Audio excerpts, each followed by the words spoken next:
Bismillahirrahmanirrahim. Assalamualaikum warahmatullahi wabarakatuh. Selamat pagi semuanya. Apa kabarnya hari ini? Alhamdulillah kita masih diberikan kesempatan sehingga kita dapat belajar bersama pada pagi hari ini.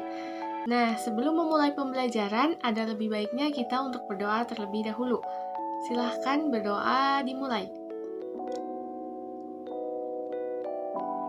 Berdoa selesai. Nah, pada kesempatan kali ini, apakah ada yang tidak hadir? Alhamdulillah semuanya hadir. Nah, sebelum kita beranjak pada pembelajaran hari ini, apakah ada yang masih ingat kemarin kita belajar tentang apa? Iya, tepat sekali, kemarin kita belajar mengenai Pancasila. Sekarang kita belajar mengenai keberagaman budaya dan sosial. Nah, sebelum kita menganjak kepada pembelajaran, Ibu akan menyampaikan tujuan pembelajaran kita pada hari ini, di mana tujuan pembelajarannya yaitu setelah mengamati teks PowerPoint mengenai keberagaman budaya dan sosial di Indonesia, peserta didik dapat memerinci keberagaman budaya dan sosial di lingkungan sekitar dengan tepat melalui tulisan. Kemudian melalui kegiatan pengamatan video keberagaman, peserta didik dapat menunjukkan contoh macam-macam keragaman budaya dan sosial di lingkungan sekitar minimal 5 melalui tulisan. Kemudian setelah mengidentifikasi teks PowerPoint mengenai manfaat keberagaman, peserta didik dapat menganalisis manfaat keberagaman dengan tepat dalam bentuk tulisan. Dan yang terakhir, setelah mengamati gambar keberagaman budaya dan sosial di Indonesia, peserta didik dapat menyajikan salah satu contoh keberagaman dengan kreatif. Nah, anak-anak, sebelumnya Ibu ingin bertanya terlebih dahulu, apakah ada yang sudah tahu mengenai budaya? Baik, jika tidak, Ibu akan menjelaskan mengenai budaya dan sosial di Indonesia. Yang pertama, kita akan membahas terlebih dahulu mengenai keragaman budaya daerah. Nah, budaya itu apa sih? Nah, jadi budaya itu adalah segala sesuatu yang dihasilkan oleh akal, rasa, dan karsa manusia. Baik, di sini Ibu akan menjelaskan mengenai jenis-jenis budaya. Di sini Ibu ada contoh, yang pertama itu jenis upacara adat, di mana yang pertama itu ada gambar Rambu Solo dari Toraja, Sulawesi Selatan, di mana upacara adat Rambu Solo ini merupakan upacara pemakaman yang dilaksanakan oleh suku Toraja di Sulawesi Selatan. Yang kedua itu ada Tabuik dari Sumatera Barat, di mana upacara Tabuik di Sumatera Barat untuk memperingati wafatnya cucu Nabi Muhammad Hussein bin Ali. Nah, selanjutnya itu ada Ngaben. Ngaben itu dilaksanakan di Bali, di mana upacara Ngaben ini yaitu upacara pembakaran mayat yang dilaksanakan di Bali. Nah, yang terakhir itu ada Serentahun di Kuningan, Jawa Barat, yaitu di daerah kita sendiri, yaitu upacara adat Serentahun yang dilaksanakan oleh suku Sunda di Jawa Barat, merupakan ritual bersyukur atas panen yang melimpah. Nah, di sini juga Ibu ada contoh alat musik daerah. Itu yang pertama ada kolintang dari Minahasa, Sulawesi Utara. Yang kedua itu ada angklung dari Jawa Barat. Yang ketiga itu ada sasando dari NTT atau Nusa Tenggara Timur. Yang keempat itu ada tifa dari Papua dan juga Maluku. Nah, di sini juga Ibu ada contoh beberapa rumah adat. Yang pertama itu ada tongkonan dari Toraja, Sulawesi Selatan. Yang kedua itu ada rumah honai dari Papua. Yang ketiga itu ada rumah Nuwo Sesat dari Sumatera Barat dan rumah gadang dari Sumatera Barat juga. Kemudian di sini juga ada beberapa tari tradisional, di mana yang pertama itu ada tari gantar dari Kalimantan Timur. Tari gantar dari Kalimantan Timur ini menceritakan orang yang sedang menanam padi. Yang kedua itu ada reog dari Ponorogo, Jawa Timur. Yang ketiga itu ada kuda lumping dari Jawa Tengah. Dan yang terakhir itu ada tari jaipong dari Jawa Barat. Nah, jadi memang budaya daerah satu dengan budaya daerah lainnya itu berbeda. Namun, walaupun berbeda, kita memiliki pemersatu keberagaman untuk menjaga persatuan dan kesatuan bangsa, di mana pemersatu keberagaman tersebut adalah semboyan bangsa Indonesia itu sendiri yang berbunyi Bhinneka Tunggal Ika. Di mana Bhinneka Tunggal Ika itu artinya berbeda-beda tetapi tetap satu jua. Itulah yang membuat dan memperkuat persatuan bangsa budaya-budaya daerah. Kira-kira apa sajakah manfaat dari keberagaman daerah? Yang pertama, itu ada menjadi modal kekayaan bangsa. Yang kedua, itu ada alat pemersatu bangsa. Yang ketiga, menjadi jati diri dan khas bangsa Indonesia. Yang keempat, menambah pendapatan devisa negara. Dan yang terakhir, sebagai pengetahuan dunia. Nah, di sini juga terdapat beberapa hal yang harus kita lakukan untuk melestarikan kesenian daerah. Yang pertama, itu mengadakan festival kesenian secara berkala. Yang kedua, itu mempromosikan kesenian daerah melalui berbagai media. Yang ketiga, berlatih kesenian daerah. Dan yang keempat, mendokumentasikan pertunjukan kesenian daerah. Nah, selanjutnya kita akan membahas mengenai keragaman sosial, di mana yang pertama itu ada faktor penyebab adanya keberagaman. Yang pertama itu karena adanya kondisi geografis berupa kepulauan. Yang kedua itu letak Indonesia yang strategis diapit oleh dua benua. Yang ketiga itu ada keadaan transportasi dan komunikasi. Dan yang keempat itu mudahnya masyarakat menerima perubahan. Nah, selanjutnya itu ada arti penting kerjasama. Yang pertama, mempererat kerukunan dan persaudaraan. Yang kedua, memperkuat persatuan dan kesatuan bangsa. Yang ketiga, pekerjaan akan menjadi ringan.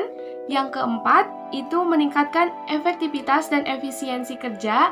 Dan yang kelima, menimbulkan semangat gotong royong dan kekeluargaan. Sekarang, Ibu akan menampilkan sebuah tayangan video dari YouTube mengenai keberagaman budaya dan sosial di Indonesia juga. Barangkali ada yang masih belum paham dengan apa yang Ibu sampaikan tadi, silakan untuk disimak videonya ya. Beragam kebudayaan khas setiap provinsi di Indonesia. Indonesia adalah negara kepulauan. Secara geografis, Indonesia terletak di antara benua Australia dan Asia, serta di antara Samudra Hindia dan Samudra Pasifik. Sementara secara astronomis, Indonesia berada di 6 derajat lintang utara sampai 11 derajat lintang selatan, dan 96 derajat bujur timur sampai 141 derajat bujur timur. Indonesia punya 2 musim, yaitu musim kemarau dan musim hujan. Negara kita ini disebut sebagai negara kepulauan karena terdiri dari banyak pulau. 5 pulau terbesar di Indonesia adalah Sumatera, Jawa, Kalimantan, Sulawesi, dan Papua.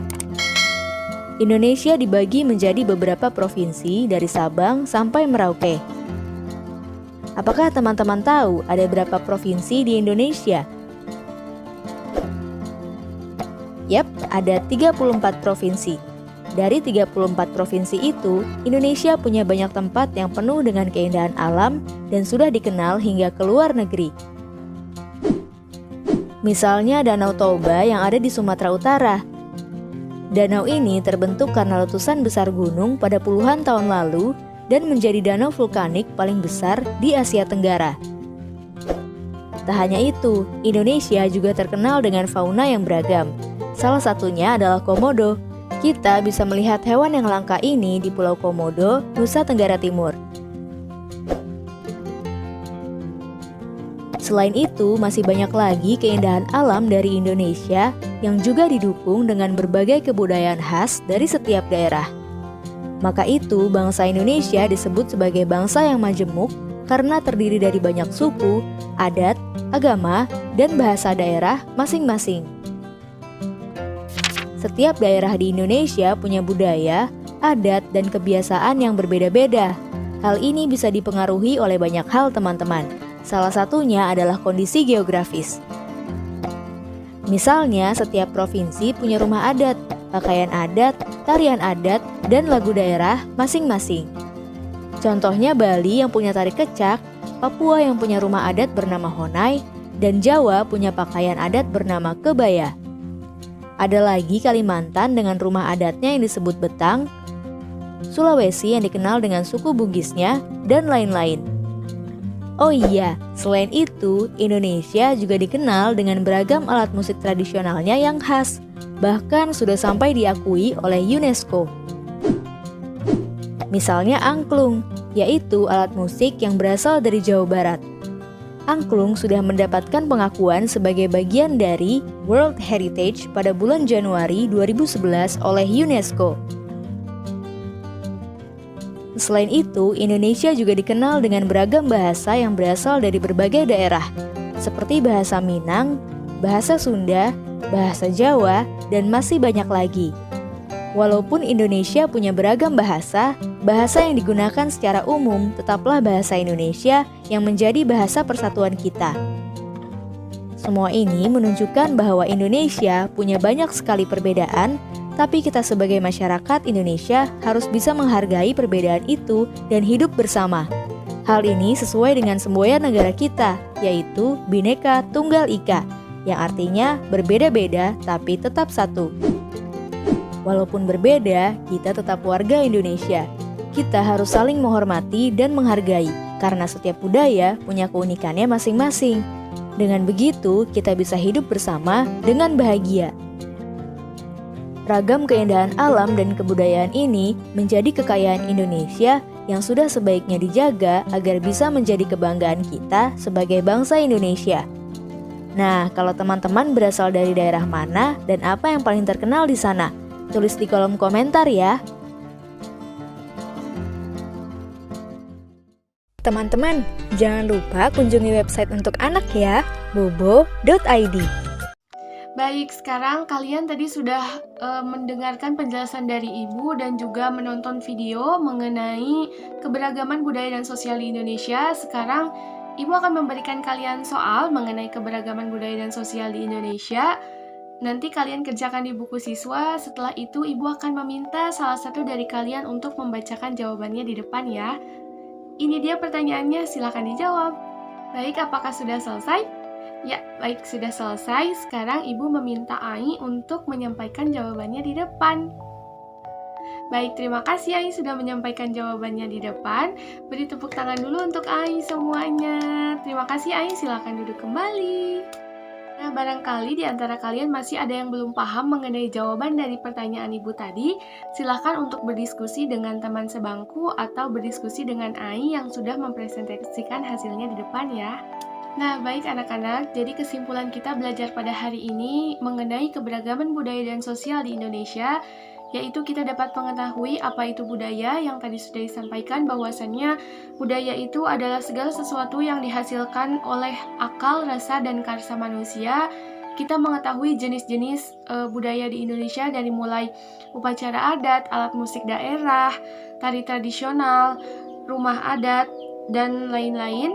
Nah, dengan kita sudah belajar mengenai kebudayaan dan sosial di Indonesia, Ibu harap kalian dapat melestarikan kesenian daerah yang ada di lingkungan sekitar kalian supaya kesenian kita tetap terjaga dan dapat dinikmati oleh generasi-generasi selanjutnya. Nah, baik, sampai di sini apakah ada yang ingin ditanyakan? Baik, jika tidak, sebelum mengakhiri pembelajaran, Ibu akan memberikan kalian tugas atau PR untuk dikerjakan di rumah, yaitu kalian boleh melihat kembali gambar-gambar keberagaman budaya dan sosial tadi. Setelah itu, kalian dipinta untuk menggambar salah satu contoh keberagaman dan budaya sosial yang ada di lingkungan sekitar ya. Nanti tugasnya dikumpulkan di pertemuan selanjutnya.